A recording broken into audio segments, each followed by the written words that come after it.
नमस्कार, मैं हूं पवन त्यागी। आए दिन मोदी सरकार पर लोकतंत्र की हत्या का आरोप लगाने वाली कांग्रेस किस कदर लोकतंत्र की हत्या कर रही है उसका ताजा उदाहरण अभी भारतीय जनता पार्टी के आईटी सेल के जो हेड हैं अमित मालवीय है, उनके ऊपर कर्नाटक में जो एफआईआर दर्ज की गई है उससे पता लग रहा है। कांग्रेस की ये पुरानी आदत है कि वो कोई भी उनके विरोध में अगर कोई शब्द बोलता है तो उसको कुचलने के लिए पूरी ताकत लगा देती है। ये वही कांग्रेस है जिनकी एक समय में मुखिया इंदिरा गांधी थी और 1975 में जिस तरह से उन्होंने देश में इमरजेंसी लगाकर पूरी देश को जेल में बदल दिया था, राष्ट्रीय स्वयंसेवक संघ के स्वयंसेवकों को जिस तरह की प्रताड़ना दी गई, कोई सुनवाई करने वाला नहीं था। और अखबार, उस समय अखबार ही चलते थे, तो अखबारों को इस तरह उन्होंने बैन कर दिया था, उठा करके बड़े बड़े पत्रकारों को जेल में डाल दिया।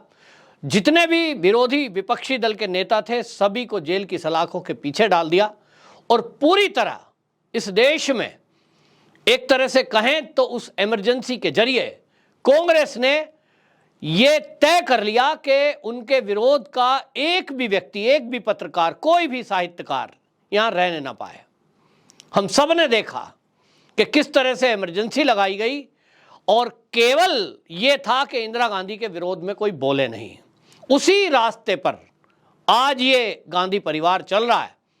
हमने देखा कि किस तरह से अर्नब गोस्वामी के खिलाफ जब वो महाराष्ट्र की जो महाविकास आघाड़ी सरकार है जिसमें कांग्रेस केवल एक सहयोगी दल था, वहां लॉ एंड ऑर्डर के मुद्दे पर सवाल उठा रहे थे, उनको उठा करके जेल में नहीं डाला, पूरे चैनल को बंद करने की साजिश की गई। टीआरपी के मुद्दे पर फर्जी रिपोर्ट जिस तरह से की गई उनके ऊपर, ये सब किसी से छुपा नहीं है।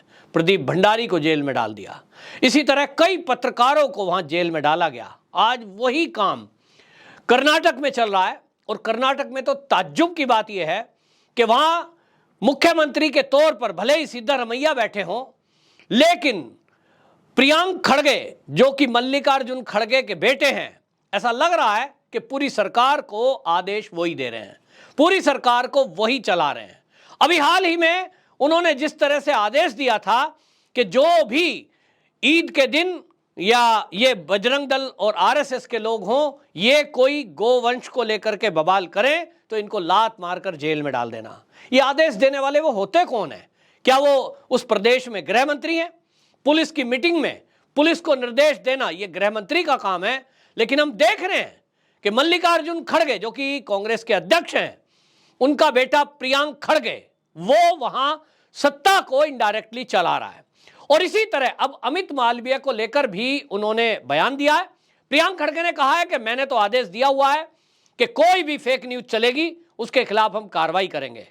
फेक न्यूज उसको बता रहे हैं जो अमित मालवीय ने असल में अपने ट्विटर हैंडल से एक कार्टून वीडियो है, वो राहुल गांधी के बारे में है, उसको शेयर किया है। उस कार्टून में ये बोला जा रहा है कि राहुल गांधी यूं तो कहते हैं कि भारत जोड़ो यात्रा कर रहा हूं, लेकिन वो भारत तोड़ने में लगे हैं। और उसमें बताया गया है कि राहुल गांधी ने कब कब कहां कैसा बयान दिया है। क्या राहुल गांधी ने यह बयान सार्वजनिक रूप से नहीं दिया कि भारत एक राष्ट्र नहीं है, भारत जो है राज्यों का समूह है?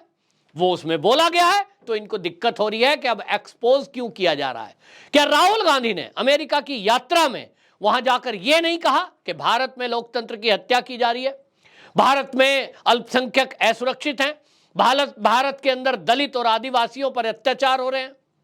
ये राहुल गांधी ने बोला तो वही अमित मालवीय ने किसी वीडियो के माध्यम से शेयर कर दिया, तो इनको अब दिक्कत हो रही है, क्योंकि अब इनको लगा कि राहुल गांधी ने जो गलती की है उसका खामियाजा कांग्रेस को 2024 के चुनाव के समेत, तेलंगाना का भी हाल ही में चुनाव है, मध्य प्रदेश और राजस्थान में भी चुनाव है, छत्तीसगढ़ में भी चुनाव है, इनको इसका जवाब देना पड़ेगा और जनता इनसे जवाब मांगेगी।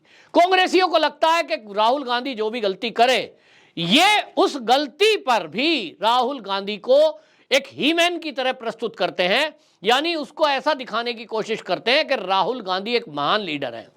जो उनसे गलती हो जाए उन गलतियों को छुपाने के लिए फर्जी आरोप लगाते हैं, मोदी पर प्रहार करते हैं, देश के प्रधानमंत्री का अपमान करते हैं ताकि मुद्दा डाइवर्ट हो जाए और जो राहुल गांधी के द्वारा बोली गई कोई ऐसी बातें हैं जिसकी वजह से कांग्रेस ट्रोल हो सकती है, कांग्रेस से जनता सवाल पूछ सकती है, ये मुद्दा भड़काने के लिए, मुद्दे को भटकाने के लिए कुछ भी झूठ बोलेंगे। तो आप कुछ भी झूठ बोलें वो चलेगा, लेकिन अगर एक अमित मालवीय है जो Bharatiya Janata party IT cell के हेड हैं, यदि वो राहुल गांधी के द्वारा बोली गई बातों को उठाएं तो वो गलत है। वो कह रहे हो आप फेक न्यूज है, आप उस पर एफआईआर करेंगे, उनके खिलाफ आप कार्रवाई करेंगे। ये दिखा रहा है कि कांग्रेस के अभी भी डीएनए में वही सब चल रहा है जो इंदिरा गांधी ने 75 में किया, यानी उसी रास्ते पर हैं कि जो विरोधी हैं उनको कुचलो, जो विपक्षी दल है उनको कुचलो, जो पत्रकार इनके खिलाफ बोलता है उठाकर जेल में डाल दो। मनीष कश्यप को कौन नहीं भूला, आपको याद होगा। ये जिस तरह का पूरा एक विरोधी दल है, इनका ये काम है, कोई इनके विरुद्ध बोलना शुरू करे तो इनकी चले तो इसी तरह उठाकर जेल में डाल दें। अब मैं बात करता हूं जिनके ऊपर ये आरोप लगाते हैं, ये आरोप लगाते हैं मोदी पर। मोदी जी ने लोकतंत्र की हत्या कर दी, मोदी जी के राज में मीडिया को बोलने नहीं दिया जा रहा है। अरे भाई, अमित मालवीय भी तो सोशल मीडिया के ही व्यक्ति हैं, आप उनकी जुबान क्यों बंद कर रहे हो? अगर राहुल गांधी के बारे में कोई ट्वीट किया भी है, आप उसका जवाब दो। आपके पास क्या जवाब है? क्या ये लोकतंत्र नहीं है कि कोई व्यक्ति अभिव्यक्ति की आजादी के तहत अपने विचार रख रहा है? जिन मोदी पर, जिस भारतीय जनता पार्टी पर आप लोकतंत्र की हत्या की बात करते हो, पुण्य प्रसून वाजपेयी, आप देखें, मोहम्मद जुबैर, अरफा खानम, अभिसार शर्मा, रवीश कुमार, ये कुछ ऐसे नाम हैं, अजीत अंजुम, ये कुछ ऐसे नाम हैं कि जो हमेशा मोदी की बुराई करते हैं, भाजपा को टारगेट करते हैं और अनगनन लगाए गए आरोपों को भी जस्टिफाइड करने की कोशिश करते हैं। क्या अभी तक कहीं भी भारतीय जनता पार्टी की कई राज्यों में सरकार है, किन्हीं राज्य में इनके खिलाफ कोई कार्रवाई हुई है? मोहम्मद जुबैर के ऊपर जरूर यूपी में एफआईआर दर्ज हुई थी, लेकिन वो तब थी कि धार्मिक भावनाओं के साथ साथ कई जगह हत्याएं हुई थी।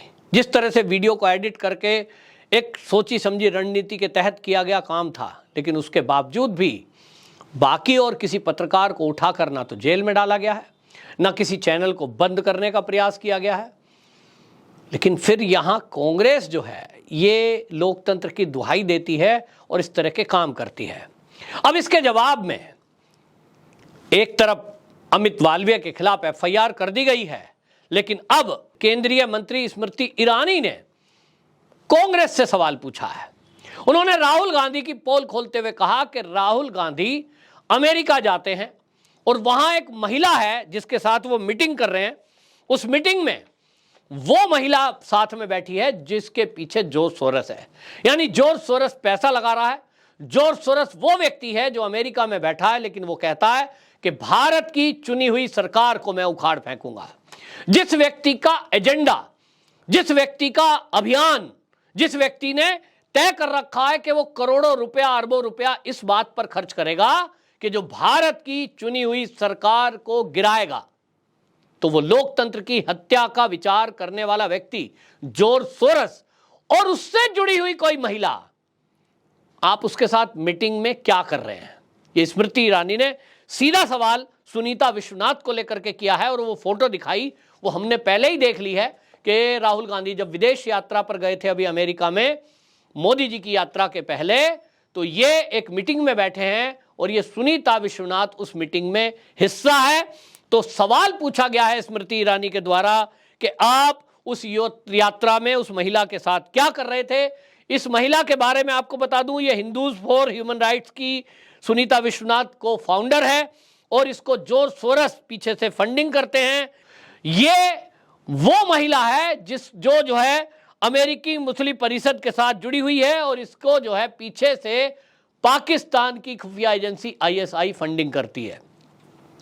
और ये महिला राहुल गांधी के साथ मीटिंग में बैठती है।